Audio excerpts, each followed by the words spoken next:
Okay, here we go again. It's been a couple of days or a couple of weeks that I've had to make a repair, but today I heard my front brakes squealing. And wow, look at that. I would say that might be part of the reason. What does the other side look like?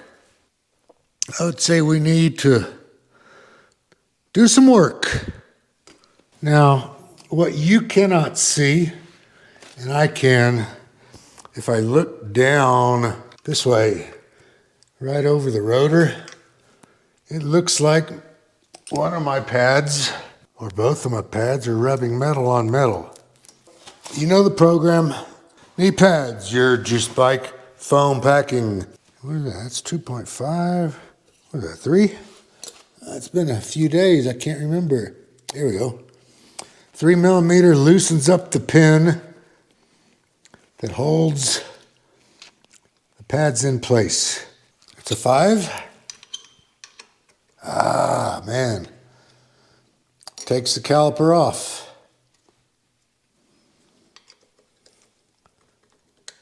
All right, so for those of y'all that are new to e-biking, and if you're putting a lot of miles on your bike like I appear to be, did 35 today, almost 36. I've been doing that kind of religiously for the last while or so.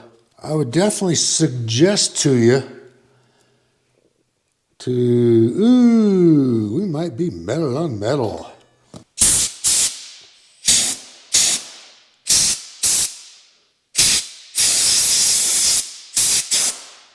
Look at all that brake dust.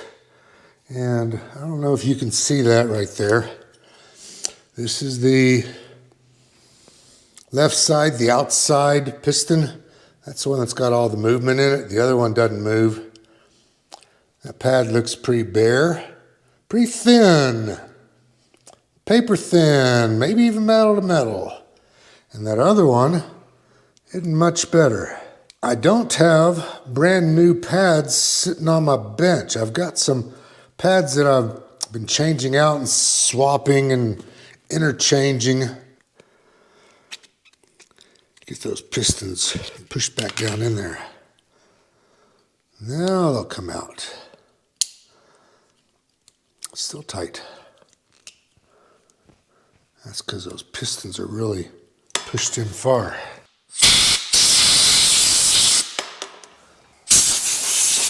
All right, let's do a little visual inspection and feel on the disc, and I think that's all cosmetic.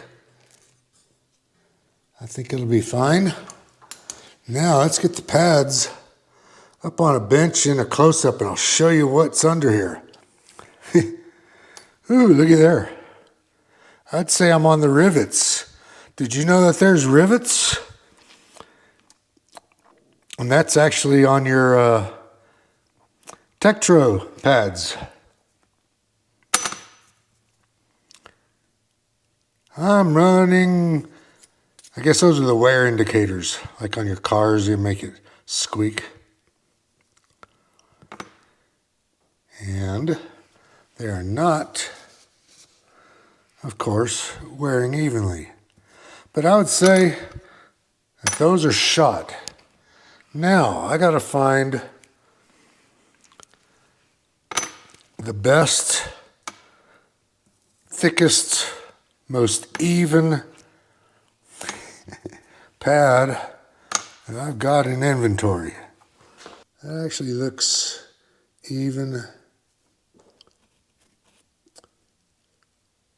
That actually looks even and pretty thick. I kind of like that one there.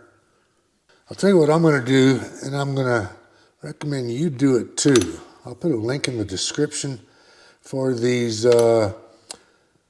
Maggottis, these Maggotty spaghetti pads. I mean, they're cheap. They're like $6 for 4 of them. Buy some and have them on hand. I like those two right there, I think, the best. And I'm gonna put these on right here. So I'm gonna have one Maggotty and one Tektro. That's my next best one, I think, but I'm gonna save all of these, all my other parts, because you need spares sometimes. Those are gonna be the best for right now.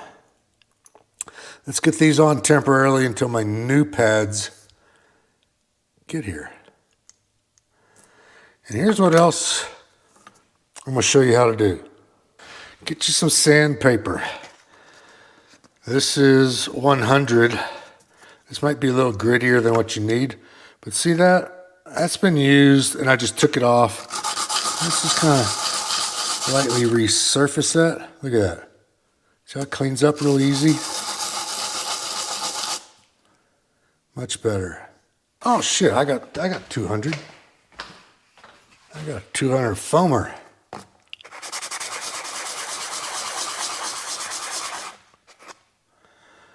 That'll work.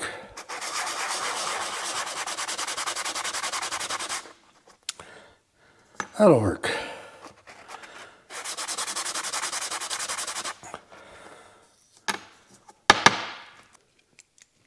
You can feel how stiff and sticky those things are. Tektro brakes are crap. The only thing good on this bike, to be perfectly honest with you, I know a lot of y'all rag on me about being negative all the time. I'm a negger.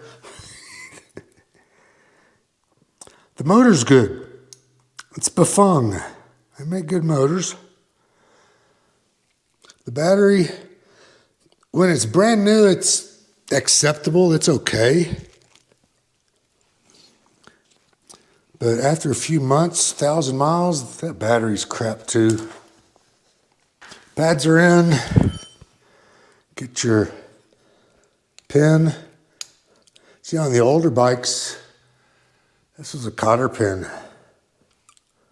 And then slide it back up over the rotor and install your screws. Y'all have seen me do this a dozen times. And if you haven't, you're not watching my videos. Come on, people, what are y'all doing? Everything you want to know about this bike is in my videos somewheres or another. Especially the brakes and the forks. All right, squeeze the lever. You can see which piston works. The other one's froze up. But it is what it is. You can get real anal about adjusting them. And those of you that think, oh, don't touch the rotor, or if you do, wipe it down with rubbing alcohol. Look, that's a fucking myth. Fucking myth. Because one rotation of this with your pads squeezing on there, what do you think happens? That clean stuff is burned off. It does nothing. Don't believe everything you see on YouTube, unless it's on my channel. All right. There we go. Snug as a bug. This thing's too heavy to pick up and rotate the tire. But you know what I'm gonna do? I'm gonna put all my tools up because I'm pretty sure this is good enough. And I'll take it out for a quick spin. I mean, the sun's setting in about another few minutes. And I'm watching the Brooklyn basketball. See if old James Harden can pull something out that he couldn't do in Houston. But Houston sucks. Houston Astros, Houston Texans, Houston Rockets, the Houston crime scene, all the illegals in Houston. Crime is horrible there. That's the main reason I left that shithole. Let's see here, I'm charged up enough to make a few houses down the road, and I will come back and recharge this up when I'm done. It's no surprise to me that these pads wore thin. One, I've got 2939 miles. I'm almost at 3,000. Two, I'm in the habit of keeping my left hand index finger on the brake lever. And I'm using my front brake almost 90% of the time now. And if you look right here, can you see that? My indicator is all the way up high.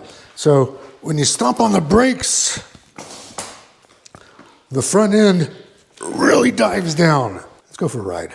And here's where my big fingers hit the button that sets us into time lapse.